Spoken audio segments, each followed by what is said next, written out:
আজ 14 এপ্রিল 2025 যথারীতি খামারির phone call পেয়ে আমরা ছুটে গেলাম 1 নং উদয়পুর ইউনিয়ন আস্তাইল গ্রামে। এখানে একটি বড় পরিসরের গবাদি প্রাণীর খামার রয়েছে, যেখানে প্রায় 30টার উপরে গাভী আছে।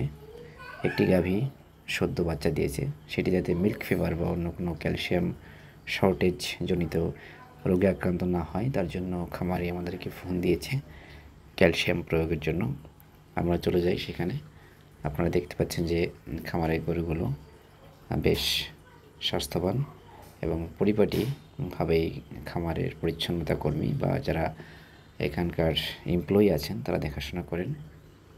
আমরা গেলাম, তারিক ভাইয়ের সাথে কথা বললাম এবং আমাদের যে সহকারী আছে তাদের সহযোগিতায় প্রথমে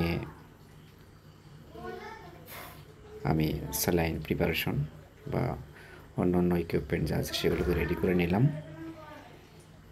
আমি চেষ্টা করলাম ভিতরেই যাতে গরুটিকে নিয়ন্ত্রণ করে স্যালাইন দেওয়া যায় তার ব্যবস্থা করতে। তো দেখা গেল এখানকার যারা কর্মী আছে তাদের সহযোগিতায় আমি চেষ্টা করলাম, তবে এক পর্যায়ে দেখা গেল গাভীটি বেশি ছটফট করছিল, যে কারণে ভিতরে তাকে ক্যালসিয়াম প্রয়োগের বিষয়টি আমাদের কাছে খুব স্বাচ্ছন্দ্যকর মনে হয়নি, যে কারণে তাকে বাইরে খোয়ারের মধ্যে নিয়ে আসা হলো এবং সেখানে তাকে মোটামুটি নিয়ন্ত্রণ সম্ভব হলো এবং আমরা আমাদের সকলের সহযোগিতায় শেষ পর্যন্ত তাকে 500 ক্যালসিয়াম সাথে 1000 ডিএ 10% এবং অন্যান্য যে ভিটামিন সেগুলো প্রয়োগ করা হলো।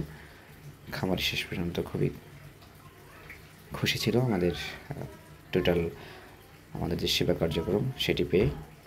তো পরবর্তীতে আমরা আবারও অন্য কোনো খামারে গিয়ে সেখানকার আমাদের যে সেবা সে কার্যক্রমগুলি দেখানোর চেষ্টা করব। আমাদের ভিডিওটি দেখার জন্য সকলকে অসংখ্য ধন্যবাদ জানিয়ে বিদায় নিচ্ছি। সকলে ভালো থাকবেন এবং আমাদের এই কার্যক্রমের সঙ্গেই থাকবেন।